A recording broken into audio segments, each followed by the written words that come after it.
Assalamualaikum warahmatullahi wabarakatuh. Salam sejahtera bagi kita semua. Perkenalkan, kami dari kelompok 9 akan mempresentasikan tentang tablet. Adapun anggotanya, Muhammad Naufal Hafid, Muhammad Naufal Fikri, Muhammad Naufal Sahrul, Mona Lisa Adelia, Muhammad Almair Basam, Muhammad Anang Maulana, Muhammad Bagus Ar-Ridwan, Muhammad Ridwan, Muhammad Yusuf, Nabila Amalia Yahra, Nabila Gani Sania. Tablet. Apa pengertian dari tablet? Tablet merupakan sediaan padat yang mengandung bahan obat dengan ataupun tanpa bahan pengisi. Sebagian besar tablet dibuat dengan cara pengempaan dan merupakan bentuk sediaan yang paling banyak digunakan. Tablet dapat dibuat dengan berbagai ukuran, bentuk, dan penadaan permukaan tergantung pada desain cetakan. Tablet berbentuk kapsul, umumnya disebut dengan kaplet. Tablet dicetak dari serbuk kering, kristal, atau granulat, umumnya dengan penambahan bahan pembantu pada mesin yang sesuai dengan menggunakan tekanan yang tinggi. Tablet dapat memiliki bentuk silinder, kubus, batang, atau cakram, serta bentuk seperti telur atau peluru. Garis tengah tablet pada umumnya memiliki panjang 5-17 mm. Sedangkan bobot tablet 0,1-1 gram. Selanjutnya akan diteruskan oleh rekan saya, Muhammad Hafid. Baik, topik selanjutnya adalah macam-macam tablet. Yang pertama adalah tablet gempa. Yang kedua, tablet cetak. Yang ketiga, tablet triturat. Yang keempat, tablet hipotermik. Yang kelima, tablet bukal.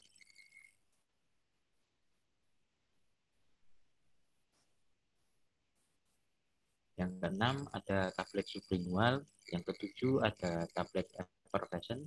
Yang kedelapan, tablet punya. Yang kesembilan, tablet lepas lambat.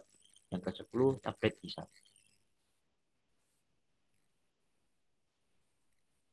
Yang pertama, tablet gempa. Tablet gempa dibuat dengan memberikan tekanan tinggi pada serbuk atau granul menggunakan cetakan baja. Tablet dapat dibuat dalam berbagai ukuran, bentuk, dan penandaan permukaan tergantung pada desain cetakan. Yang kedua, tablet cetak. Tablet cetak dibuat dengan cara menekan massa serbuk lembab dengan tekanan rendah ke dalam lubang cetakan. Kepadatan tablet tergantung pada ikatan kristal yang terbentuk selama proses pengeringan selanjutnya dan tidak tergantung pada kekuatan tekanan yang diberikan.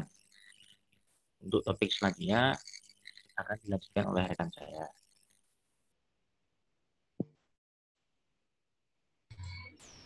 Baik, saya lanjutkan. Yang ketiga adalah tablet triturat. Tablet triturat merupakan tablet cetak atau gempa berbentuk kecil, umumnya silindris, digunakan untuk memberikan jumlah terukur yang tepat untuk peracikan obat. Next. Yang keempat adalah tablet hipodermik. Tablet hipodermik adalah tablet cetak yang dibuat dari bahan yang mudah larut atau melarut sempurna dalam air. Umumnya dulu digunakan untuk membuat sediaan injeksi hipodermik. Next.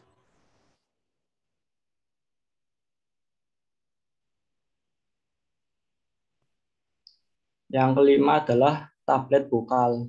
Tablet bukal digunakan dengan cara meletakkan tablet di antara pipi dan gusi. Next. Dan yang keenam, tablet sublingual.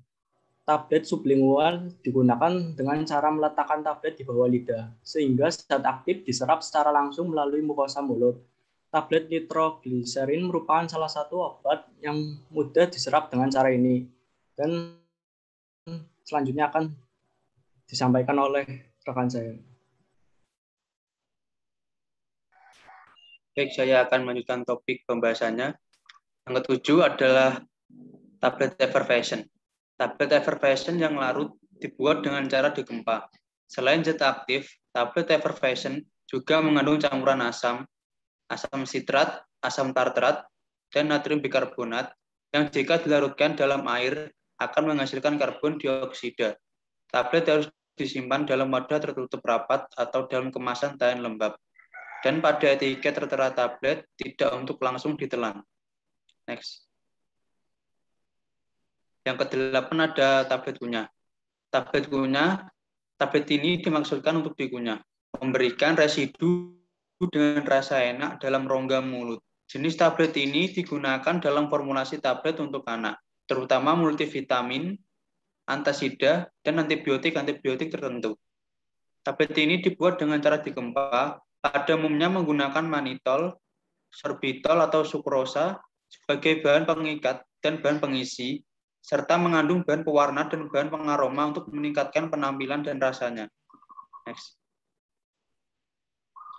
Kemudian ada tablet lepas lambat. Tablet lepas lambat atau tablet dengan efek diperpanjang. Tablet ini dibuat sedemikian rupa sehingga zat aktif akan tersedia selama jangka waktu tertentu setelah obat diberikan. Next. Yang ke-10 ada tablet hisap atau lozenges. Tablet hisap atau lozenges adalah sediaan padat yang mengandung satu atau lebih bahan obat, umumnya dengan bahan dasar beraroma dan manis, yang membuat tablet melarut atau hancur perlahan dalam mulut. Untuk pembahasan selanjutnya, dijelaskan oleh rekan saya. Baik, saya akan melanjutkan materi selanjutnya. Metode pembuatan tablet ada 3. 1. Granulasi basah. Sering digunakan apabila zat aktif yang digunakan dalam formulasi bersifat tahan lembab dan panas. 2. Granulasi kering sering digunakan apabila zat aktif yang digunakan dalam formulasi bersifat sensitif terhadap lembab dan panas. 3. Kempal langsung. Pembuatan tablet dengan kecepatan tinggi. 1. Granulasi basah. Granulasi basah. Metode granulasi basah sering digunakan apabila zat aktif yang digunakan dalam formulasi bersifat tahan lembab dan panas, serta memiliki sifat alir dan kompresibilitas yang relatif buruk. Tujuan dari pembuatan tablet dengan menggunakan metode granulasi basah yaitu agar dapat meningkatkan sifat alir dan atau kemampuan kempa yang dilakukan dengan cara mencampur zat aktif dan eksipien menjadi partikel yang lebih besar, dengan penambahan cairan pengikat dalam jumlah yang tepat sehingga didapatkan massa cetak yang lembab yang dapat digranulasi dan menghasilkan tablet yang tidak rapuh. Granulasi basah memiliki kelebihan dan kekurangan. Kelebihan, dapat digunakan untuk bahan zat aktif dan eksipien yang tahan panas dan lembab, mengurangi segregasi komponen penyusun tablet yang homogen selama proses pencampuran, meningkatkan kohesivitas dan kompresibilitas serbuk massa cetak tablet. Cocok digunakan untuk zat aktif dan eksipien dengan sifat aliran dan kompresibilitas yang buruk. Kekurangan, tidak dapat digunakan untuk bahan zat aktif yang sensitif terhadap panas dan lembab, membutuhkan peralatan, area produksi, personil, dan validasi proses yang lebih banyak, memerlukan waktu lebih lama karena tahapan prosesnya yang cukup panjang, meningkatkan biaya produksi. Untuk materi selanjutnya akan disampaikan oleh rekan saya.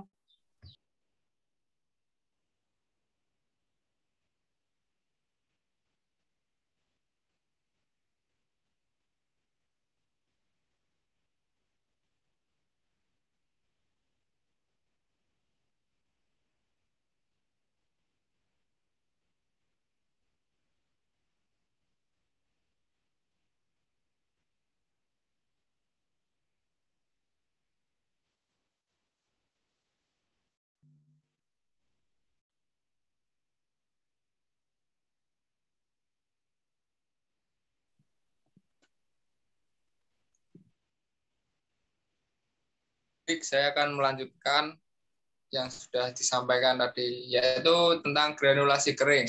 Next.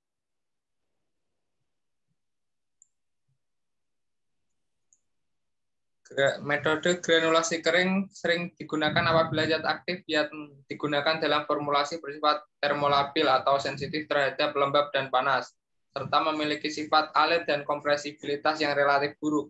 Pembuatan tablet dengan metode granulasi kering bertujuan untuk dapat meningkatkan sifat alir dan atau kemampuan kempa massa cetak tablet.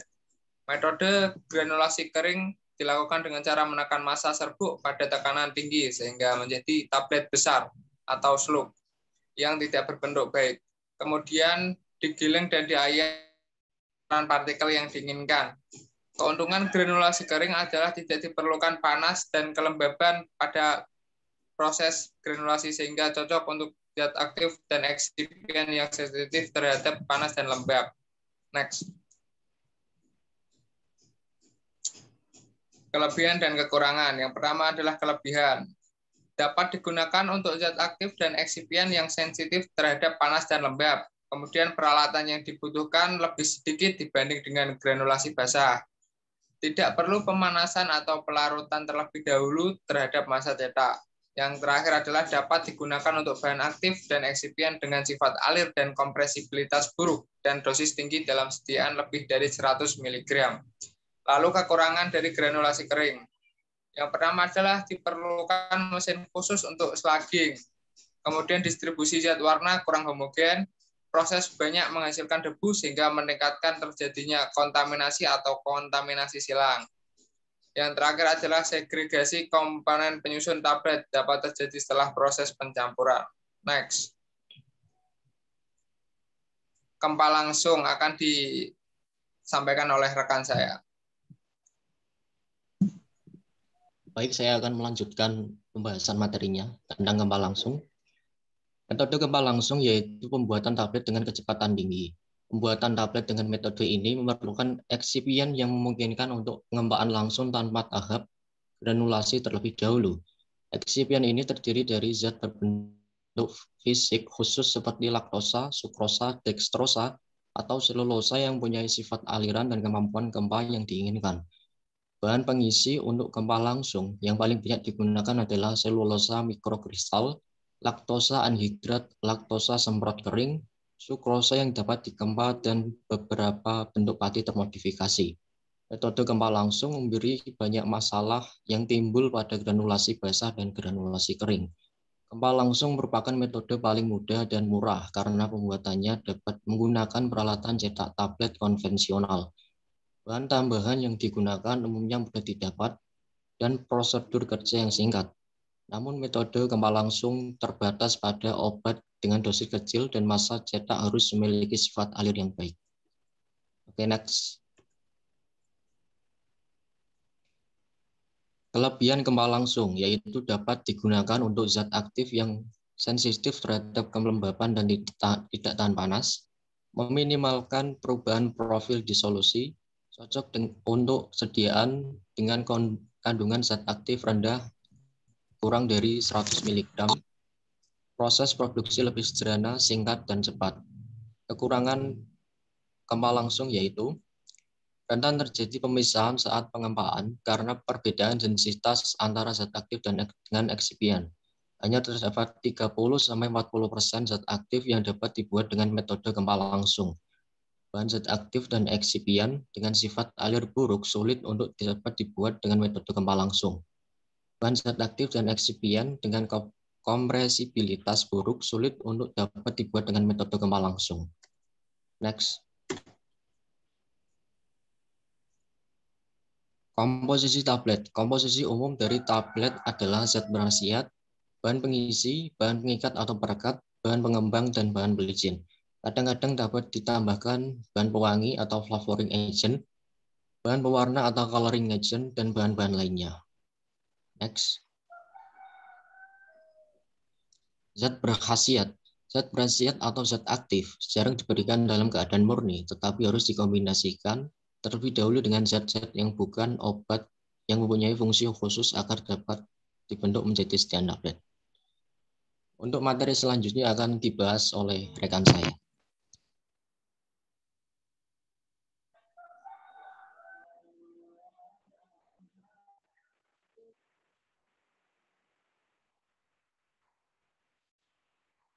Baiklah, terima kasih atas waktunya. Selanjutnya adalah bahan pengisi. Untuk mendapatkan berat yang diinginkan, terutama apabila bahan obat yang jumlah yang kecil. Bahan pengisi haruslah bersifat inert. Bahan-bahan yang umum digunakan sebagai bahan pengisi antara lain laktosa, sukrosa, manitol, sorbitol, avisel, bolus, alba, dan kalsium sulfat. Next. Selanjutnya yaitu bahan pengikat. Agar tablet tidak pecah atau retak dan dapat merekat, zat pengikat lebih efektif jika ditambahkan dalam larutan dibandingkan dalam bentuk kering. Bahan pengikat yang umum meliputi gum akasia, gelatin, sukrosa, povidon, metil selulosa, karboksimetil selulosa, dan pasta pati terhidrolisis. Bahan pengikat kering yang paling efektif adalah selulosa mikrokristal yang umumnya digunakan dalam membuat tablet kempal langsung. Next. Selanjutnya yaitu bahan pengembang. Zat penghancur yang membantu hancurnya tablet setelah ditelan. Bahan penghancur yang paling banyak digunakan adalah pati. Pati dan selulosa yang dimodifikasi secara kimia, asam alginat, selulosa mikrokristal, dan povidon sambung silang. Next. Selanjutnya yaitu bahan pelicin. Untuk mengurangi gesekan selama proses pengempaan tablet dan juga berguna untuk mencegah masuk tablet melekat pada cetakan. Biasanya yang digunakan adalah senyawa asam stearat dengan logam, asam stearat, minyak nabati, terhidrogenasi, dan TOC. Untuk materi selanjutnya akan disampaikan oleh rekan saya. Terima kasih. Bahan pewarna. Bahan pewarna dan lak yang diizinkan sering ditambahkan pada formulasi tablet berfungsi meningkatkan nilai estetika atau untuk identitas produk. Misalnya zat pewarna dari tumbuhan. Next. Masalah umum dalam proses pembuatan tablet atau visual defect.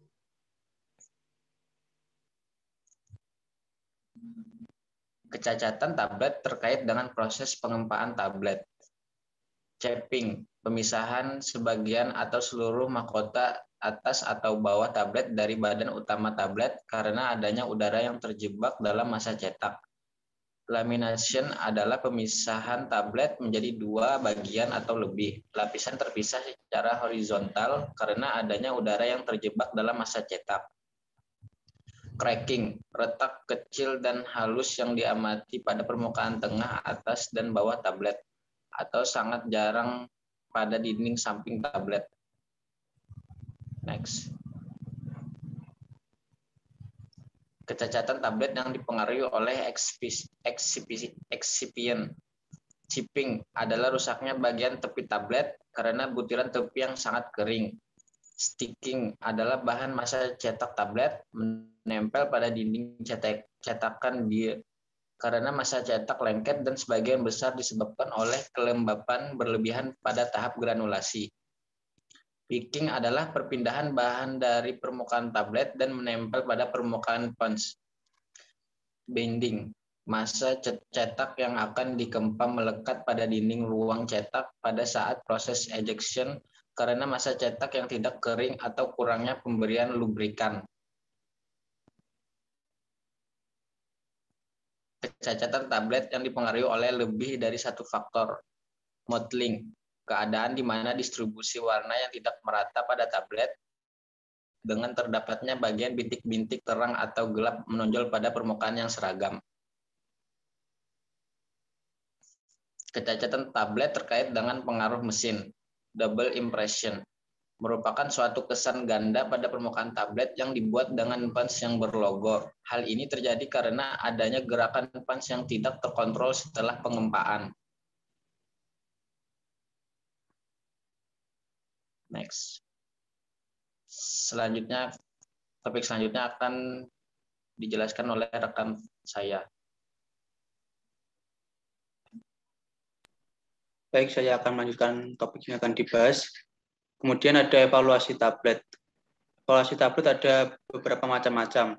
Ada keseragaman ukuran, keseragaman bobot, kekerasan tablet, kerapuhan tablet, waktu hancur, disolusi, dan yang terakhir ada penetapan kadar. Next.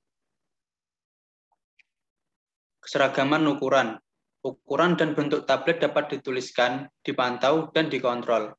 Ketebalan tablet akan tetap dari batch ke batch yang lain ataupun dalam satu batch hanya bila granulasi tablet atau pencampuran bubuk cukup konsisten, ukuran partikelnya, serta ukuran distribusinya. Selain itu, ketebalan juga harus terkontrol guna memudahkan pengemasan. Next. Keseragaman bobot. Pengujian dilakukan menggunakan alat timbangan neraca analitik.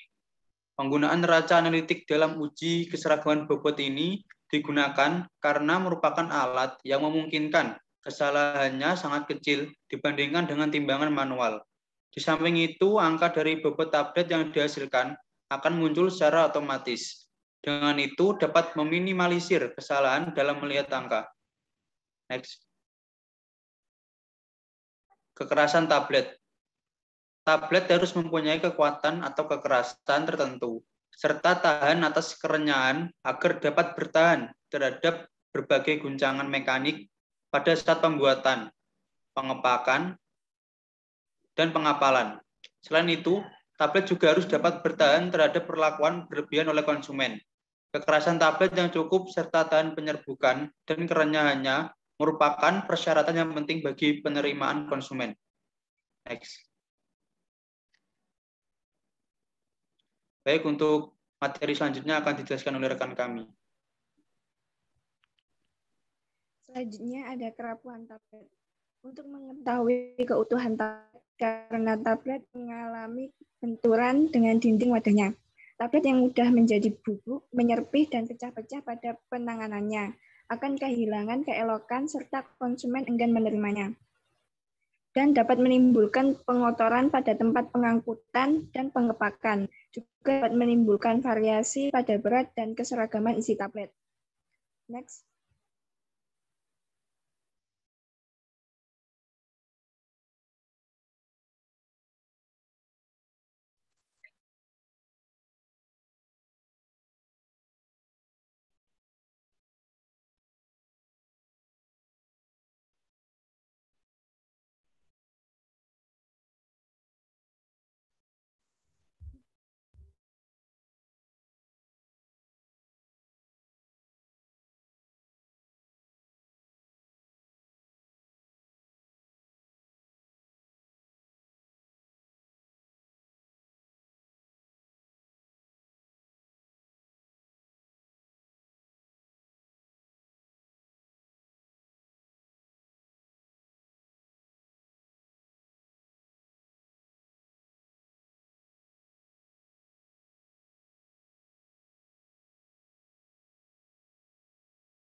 Lanjut.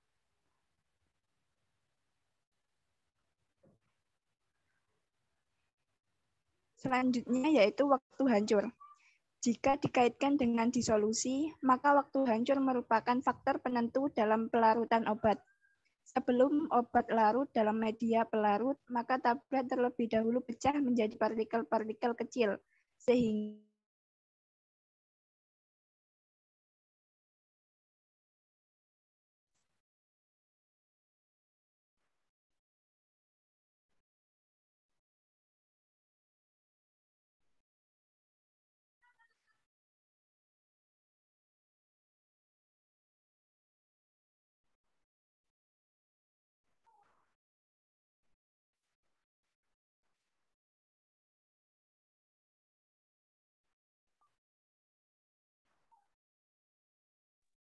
Baik, selanjutnya saya akan melanjutkan materinya.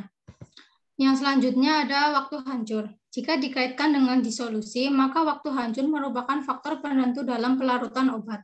Sebelum obat larut dalam media pelarut, maka tablet terlebih dahulu pecah menjadi partikel-partikel kecil sehingga daerah permukaan partikel menjadi lebih luas. Namun, uji ini tidak memberi jaminan bahwa partikel-partikel akan melepaskan bahan obat dalam larutan dengan kecepatan yang seharusnya. Karena uji waktu hancur hanya menyatakan waktu yang diperlukan tablet untuk hancur di bawah kondisi yang ditetapkan, dan lewatnya seluruh partikel melalui saringan berukuran mesh 10.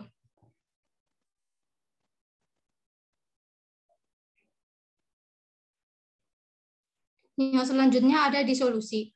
Disolusi adalah proses melarutnya obat.